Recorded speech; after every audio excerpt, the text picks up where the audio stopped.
Hey everybody, welcome to the latest edition of the Diamond Discussion. I am your host, Demetrius Woods, and today we are going to dive into some mental toughness exercises to get you guys ready for this upcoming year. And of course, we're also going to talk about the very first week of the NCAA college softball season. So without further ado, let's get it started.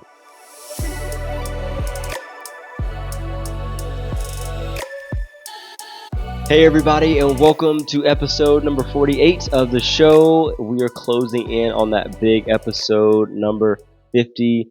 Got lots of prizes, lots of fun things. It's weird. I'm more excited about that episode than I am about like this one that I'm in right now, and I'm pumped about this one because we are kicking it off with, as I said at the onset, we're gonna talk about mental toughness exercise today. I want to dive into that with you. But before we do that, I want to talk about a couple of things, man, surrounding this very first week of the NCAA softball season that I don't want to get swept under the rug. Now, I know it's early in the season. Everybody's going to be beating up on everybody here to get going. You know, some people are going to have some bad games, yada, yada, yada, right? I know big games against big time opponents matter more mid-season and late season than they do at the beginning. However, it's still noteworthy. So I got a couple of first week shenanigans to share with you, and it starts with the great Jordy Ball. Y'all, she is back, and she is back in a different shade of red, right? Of course, she was out at Oklahoma 2 seasons ago. Last year, she kicked it off with Nebraska, and I think it was the very first game. She got injured and missed the rest of the 2024 season, so she was no go there. And any hopes that Nebraska had of making a run kind of stopped, honestly, with that injury.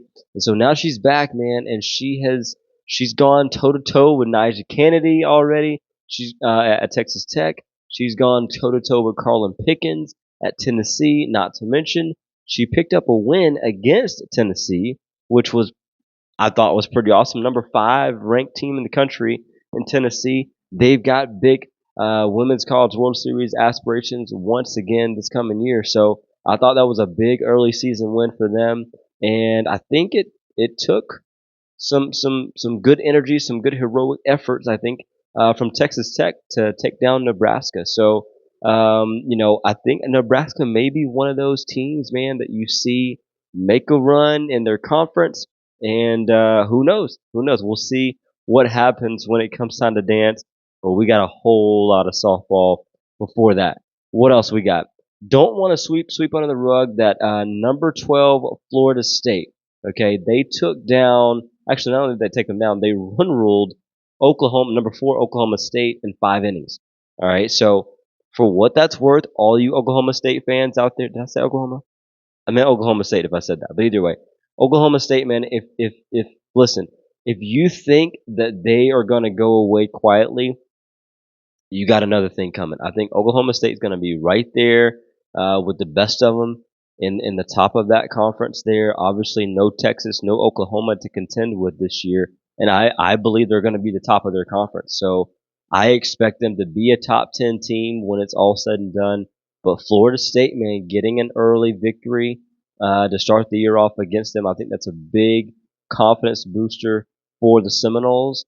And we'll see how the Cowgirls respond as they begin to play out the rest of their non-conference schedule here in February into March. So I'm pumped up about that. This is a matchup that I liked last year. I thought it was a great um, it was a great matchup last year, and I feel like it's going to continue to be that. Even though, oh my gosh, I just forgot that Jayla is the pitcher for Duke. Obviously, she's gone pro now. She was a senior last year. She's not there anymore, but Duke is still a top 8 ranked, I believe, team. And Mizzou, number 15 in the country, took them down. So I thought that was an impressive win. And if you look at how they did it, I felt like they were able to kind of control the tempo of the game from the onset. And when they're able, to me, Mizzou is the type of team that can beat you in multiple different ways. But granted, they don't do the long ball a bunch. Okay. And you could see that if you remember last year's SEC tournament, they were kind of playing out of body a little bit when they were going through that tournament. But I mean, to me, they made a hell of a run, and I expect Mizzou, man, to make some noise in the SEC once again. They're not like one of your top favorites, right? Like you talk about that upper echelon, the tier one SEC teams right now. To me, would be Texas, Florida, and Oklahoma, respectively, right? But when you look at that second tier, I'm going Tennessee. LSU is in there. Um, dare I say, Bama maybe. I don't there's a couple of teams in there in that second tier. Do you put Mizzou on even the tier two? Maybe. I think maybe so. Yeah, they're top 15 in the country, so I think they deserve that respect. But I think they're going to beat up on some SEC programs this year and some top ones. I think they're gonna give them a run for their money at least, and I feel like they've got a shot to take some series, best 2 out of 3. So be on the lookout for Mizzou. Speaking of Bama, Bama dropped a game here to number 17 Arizona. They got run ruled um, early this year already, and that was not to be expected. Now again, that's the thing sometimes with these big juggernaut type games early on in the season. It's like, man, were they really ready? You just don't know yet, right? So I can't put too much on that just yet. However, this thing gets to rolling, and we get deep into March, April, stuff like that, and you start to see some of these conference series play out and stuff like that. You're gonna find out who's who, and the ladies are gonna separate themselves from the girls respectively. Now here is another one that I thought was kind of intriguing.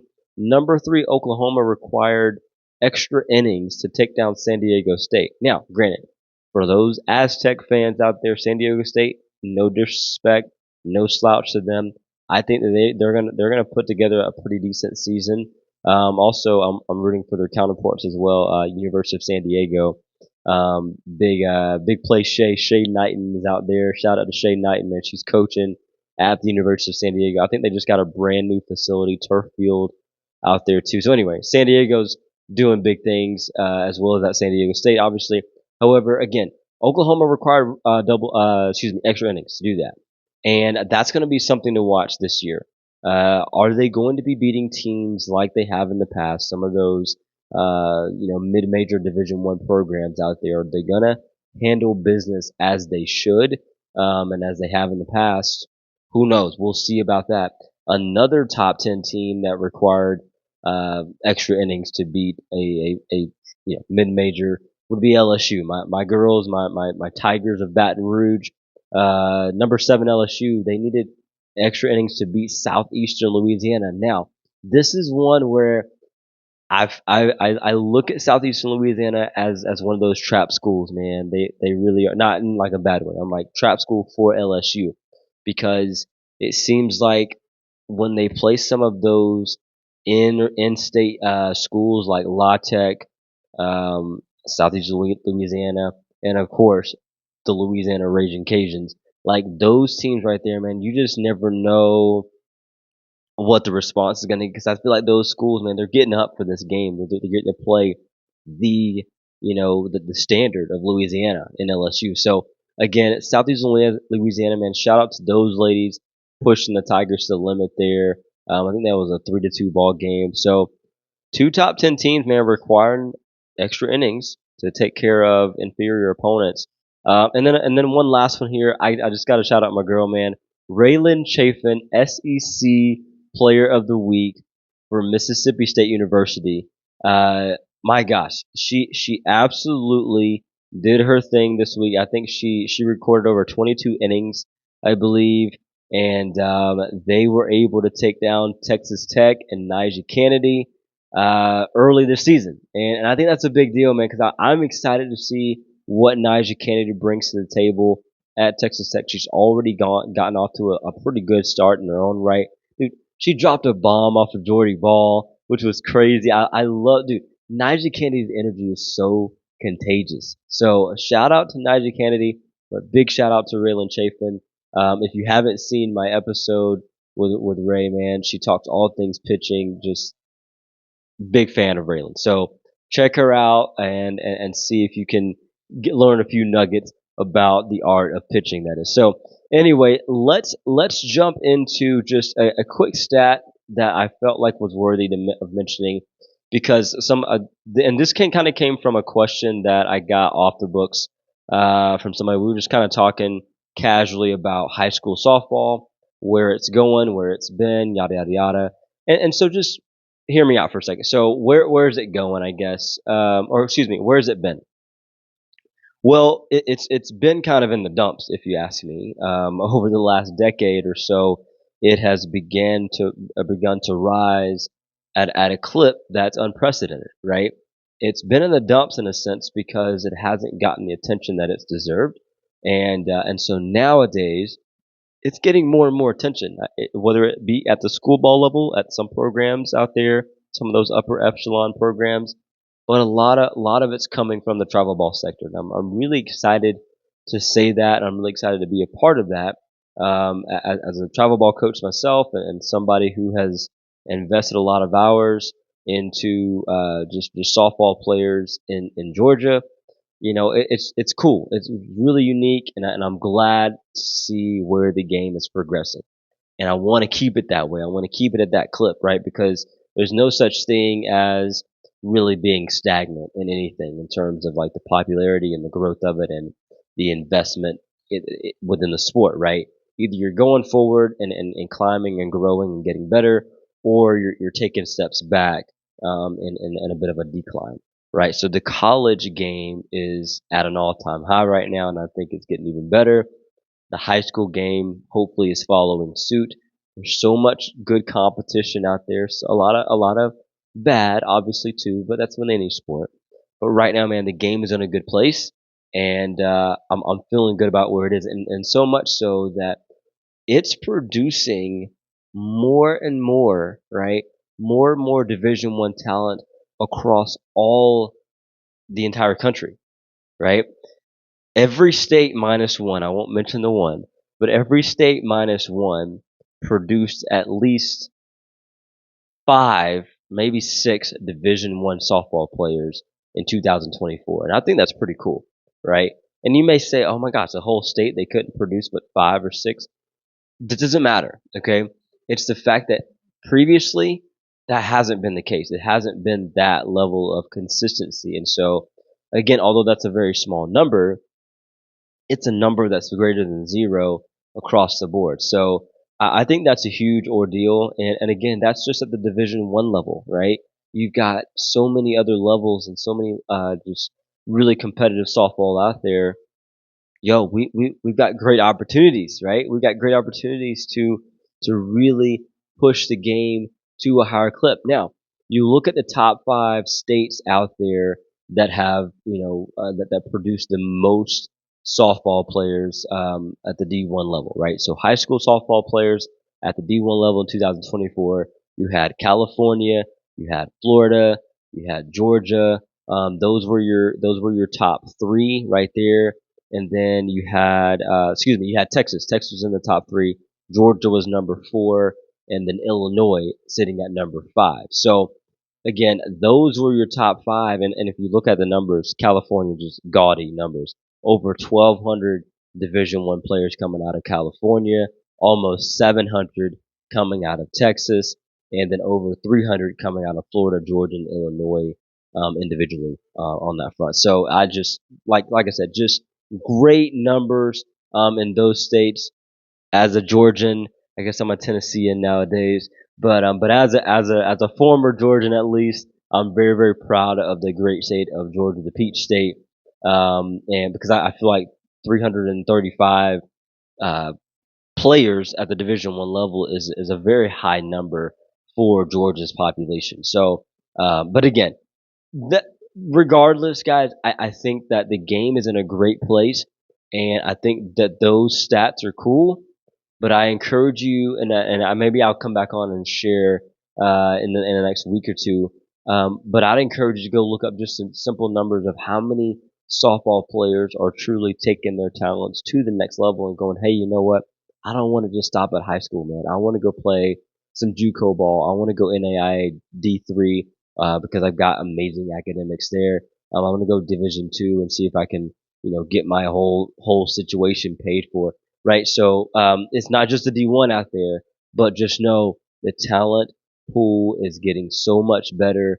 Ladies are putting in the work at a younger age for the good and bad of that, but it's making it competitive. And, I don't think it's going to stop anytime soon. So shout out to the game of softball. Shout out to this upcoming season at the collegiate level. And I hope that I have encouraged you enough at least to want to tune into it, man, and want to grind your gears and see what's going on in the world of NCAA softball. So anyway, guys, with that being said, I'm going to take a quick break.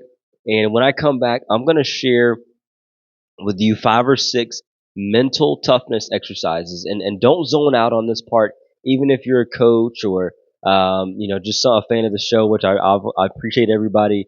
So even if you don't feel like you could get something out of this because you may not be a player, I think you can because it's something that could hopefully apply to all of us non-players too. So I'll be right back, guys.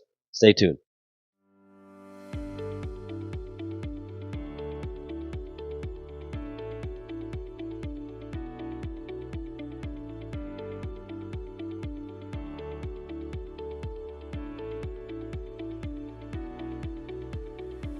All right, guys, welcome back again to the show. First of all, let me just give a quick shout out. Is this from Sam's? I think this is Sam's Club. All right, quick shout out to Sam's Club's Members Mark carbonated mineral water.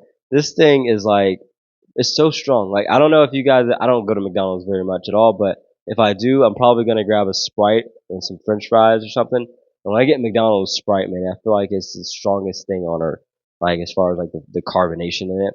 Well, I'm willing to bet you that the Sam's Members Mark mineral water is just as strong. So just a little tidbit: if you need a healthier carbonated option, Sam's Club has you covered with the mineral water. So anyway, there's a little um, unsolicited plug for Sam's Club. So anyway, all right, let's jump into some mental toughness exercises. And I know that I've gone through this maybe a season or two ago. But I know also, again, we're not doing open book segment today.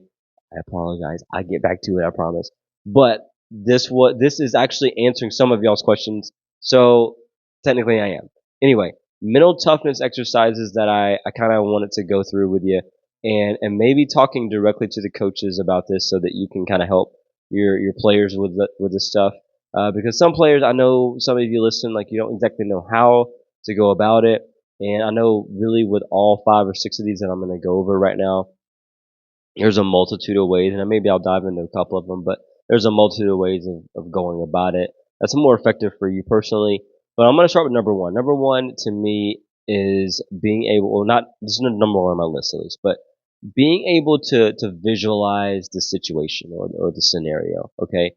I think that what this does is it absolutely builds confidence in your ability to succeed in a situation. All right. I think it prepares you mentally for the game, for the moment that you may be in. And so when I think about being able to visualize and do that, like sometimes that is as simple as closing my eyes and seeing myself with a full count, bottom of the sixth type scenario here. I got ducks on the pond. Maybe it's first and second, and it's only one out. Okay, and the reason I picked that situation, bottom of the sixth instead of the seventh, first and second with one out instead of two, is sometimes it's seems backyardish, right? To say bottom of the seventh, full count, bases loaded, 2 outs, games on the line, right? Well, sometimes it's tough to put ourselves in that situation, like in that moment, unless you're mentally strong enough already to do that. So I would say visualize yourself in either A, some low pressure situations, or B, some medium pressure situations. And I think bottom of the sixth, one out, first and second. Hey, there's not a lot of pressure right now. We only got one out. Okay. Worst case scenario, just move the runner 60 feet. Okay. Don't strike out and don't pop out on the infield. Right. So put the ball on the ground somewhere, maybe to the right side of the field if we can. So boom, visualize ourselves, right? Working for a middle away pitch, right? Boom. Now I visualize myself throwing my hands to the direction of the second baseman. I have gotten on top of the ball, on top of the seams, right? And I've put the ball in that direction on the ground, right? Now I gotta book it, right? I gotta book it out of here to first base, especially if I'm slow because if the second baseman gets her hands on it, now she potentially has a double play opportunity. Okay, so I gotta get down the line. But worst case scenario right now, we're sitting, I'm safe at first. That runner's safe at third base. She got her out at second. So we got first and third, 2 outs. I got the young lady right here behind me on deck. Hopefully she's going to come through, or maybe the defense will boot a ball or something like that and we can score that run, right? So anyway, my point is put yourself in some of those situations in your mind, and then I'll literally allow it to play out. Like let the child in you come out for a second and use that mental imagery to help you get to that spot, right? And allow that feeling to come out as well. Like not just see what will happen in that moment, right? But feel it. Feel the good, right, in it. Or feel if you visualize it and you don't succeed, right? Feel the bad, right? And don't want that much more, right? So again, whatever that looks like for you, I think that the situation matters and the visualization process is something that can really help you get to the next level when it comes to being able to compete at a high level. I think back to one of the very first interviews that I did was with an amazing champion by the name of Taylor Pleasance. She played out at LSU. She's now a coach there on staff, and visualization was one of her big keys, like to her success throughout her career. So I think that it definitely works across the board for athletes, regardless of your sport. So that's number one. Number two, I would say, coaches, is to teach your players some type of breathing technique. And it may not just be one technique, but like different techniques for different people. And I think some type of deep breath exercises, encouraging yoga. And for me, guys, I'll be honest with you, I don't know a lot about this topic specifically of how to necessarily teach it, but I can certainly point you into the right direction of how to get your hands on some stuff, right? Like to nowadays, like let's be real, it's 2025. So if you don't really know something, we can pull up Google and probably figure out a way to see what's going on, right? So, but breathing techniques, I know for certain though, what I do know about it is that it certainly calms the mind, it calms the body, right? It lowers the heart rate a little bit. And so if there's any anxiety, any unwanted excitement, if you will, it allows you to kind of be in the moment a little better. And there's nothing like taking a high stress situation that feels so out of control and so fast paced and just slowing it down, right? Slowing it down, letting your mind be under control and at a pace and at a level to where you feel comfortable with. Because the reality is that our game moves a lot faster the older you get, and the more competitive you get. And so what happens is that some people don't adjust well to that new pace. And so when we're able to apply some effective breathing exercises, we can obviously be able to have some better success, if you will, on that front. So that's number two. Number three is a big one for me. I do this all the time in my day to day life. Positive self talk. Seriously, if you will lean into some of those positive affirmations about yourself. I talked about this, I think, way back in season one last year, or even at the end of 2023, about positive affirmations. And if you will take the time, forget about a New Year's resolution. Some of you have already blown those out the window anyway, and that's fine. But I would say take some time and go, all right, let me write down 6, 7, 8, 9, 10, whatever, however many it is, positive affirmations. And if you don't know what that is, like those are positive sentences about yourself, right? I am worthy. I am valuable. I am a proud athlete. I am whatever I am these, a bunch of I am statements that you believe that you are or that you want to be, right? And ultimately we repeat that enough, right, we will begin to believe it if we don't already believe it. And if we will become it if we aren't already that, right? And if we are already that, then hopefully that makes sure that we maintain that level of confidence in who we are and where we are in life in that moment, right? So again, positive affirmations, guys, those are great ways to build up your own confidence and let that person in the mirror know that you've got his or her back, right? So I think that's a big deal. And saying, hey, listen, you know what? Actually, now that I'm saying this right now, I think this week, so I've been doing winter workouts with my softball team, and I believe I'm going to have them put together some type of a positive affirmation for themselves because I believe in reciting these daily in the morning if you can. Like when you wake up, maybe you have to have it on the slip of paper for the first month or so or whatever, but hopefully you begin to remember. Hopefully you remember them. But yes, hopefully you begin to memorize that list and you can just boom, boom, boom, boom, boom, boom, go down the line and I am, I am, I am, I am. And that's what you're applying to your day. And that's how you're starting your day off. But either way, self-talk is so contagious, right? And it seeps into our bloodstreams, it feels like. And so if we are positive about that, that's going to exude greatness from us, I believe, right? If we're negative or and sometimes we're not even being negative, it's just we're not being encouraging to ourselves, right? And that becomes a weight, right? That in and of itself can seep into our bloodstreams just as the positive self-talk can. So I encourage you to really lean into that some more, and I think that will begin to shift the mindset in a way that will prepare you to be a stronger, tougher athlete from a mental standpoint. All right. This is a big one. Number 4, goal setting. I think this is as simple as it gets, right? Like if you say, hey, listen, these mental toughness exercises, they all sound great, but a lot of that stuff sounds like pie in the sky. Well, fine. That's how you take it. No big deal. But number 4, goal setting is one that I feel like anybody can do that. Like I feel like we kind of practice setting goals at a younger age anyway with different things.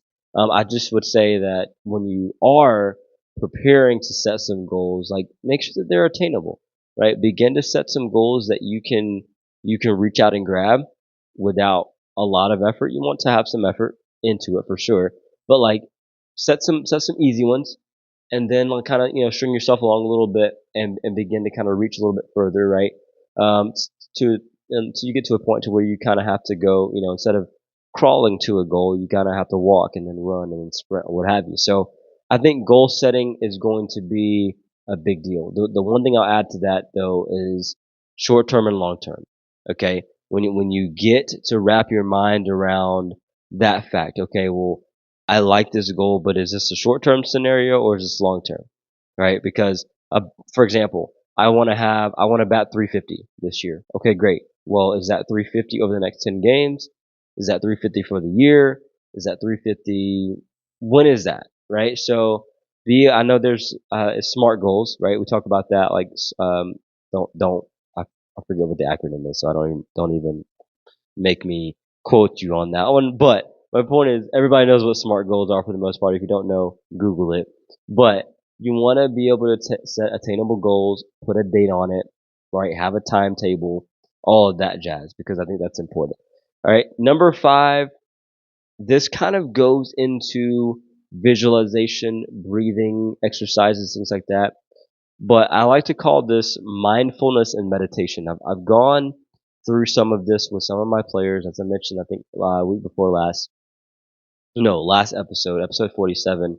I've been doing some online training programs with some baseball players, and we've been going through, and I've taken them through some meditation exercises, and based on their feedback, it's really really helped their game. It's really begun to allow them the opportunity to share it with other people so that they can hopefully get a little bit out of it as well. But here's what I'll say about that. Okay, one thing I know for certain about meditation and just kind of the overall sense of being mindful of where you are is that it helps you be where your feet are. And I've heard that quote before many times, but the great Allie Newland, former left fielder for LSU, last year actually she was, and so I think it was a quote that she posted one day, and that kind of stuck with me. Like I want to be where my feet are, right? And so often, right, we can find ourselves, our mind just kind of drifting off into the abyss a little bit, or finding it, in other places, right? Meditation allows you to be in the moment, be present right here, right now. And I think there's a lot to say for that, as an athlete, of course, but I think this says a lot about you as a person. And if you can be in the moments that you're in, if you can be in the room that you're in at that time, with the people, fully engaging with them, like that's big. Like right now for me personally, like I'm talking directly to you guys, right? It's just me and it's you. And although you're not talking back to me, like we're having a conversation in a sense in my brain. And so like right now, this is where my head is. This is where my feet are. This is where my body is right here at this table. And I'm locked in with you, fully engaged. And again, there will be times where you're not going to be that, like you're not going to be presently in the moment because you're multitasking and you've got other things on your mind. But there is something to be said again about you. If you can put yourself in a moment, be present for that time period, dude, there's a lot of strength in that, and there's a lot of good that comes with that ability to do that. Okay. Last thing, number 6, I kind of added this in here. Today, actually, in my notes, and I just kind of called it resilience training, or resilience, scenarios, if you will. And so what I wrote down here in my notes is, we want to kind of create scenarios in practice, or in batting lessons, or what have you, where you're having to deal with some form of adversity, right? So it may be like the scenario earlier that I kind of mentioned, right? First and second, bottom of the sixth, one out, whatever. If you want to call that adversity, or maybe you're down by 2 runs, and you gotta bring them home. Like it's second and third, 2 outs. We got no choice. Like it all rests on you, right? So I think that that's important, because the main thing that I want to get out of this resilience exercise is, are you showing that you have the ability to punch back, right? Or fight back?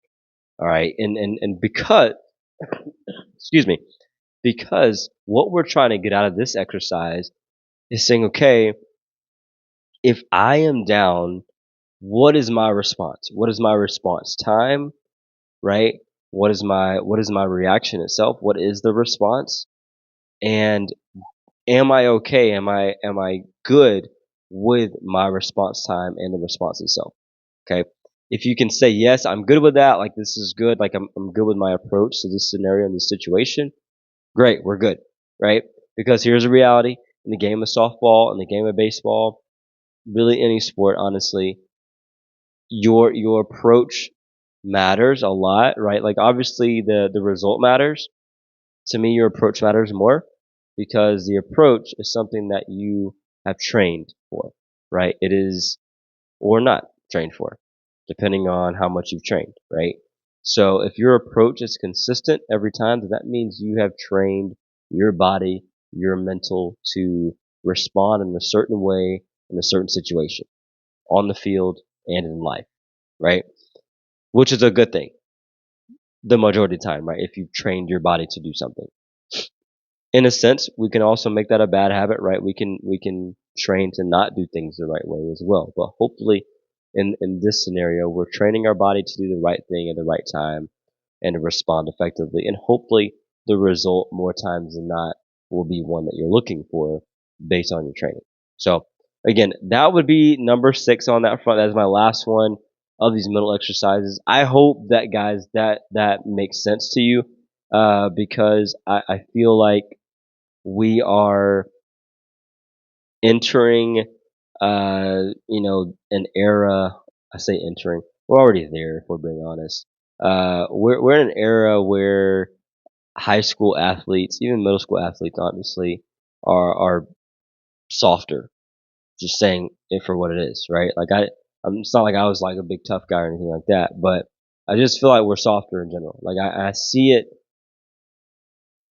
almost every week, like especially this time of year where I'm refereeing high school basketball multiple times a week. Like I see it, it's in my face, like soft. Like, and I'm not talking about like soft, like oh he can't take a foul or she, you know, can't take a hit or whatever.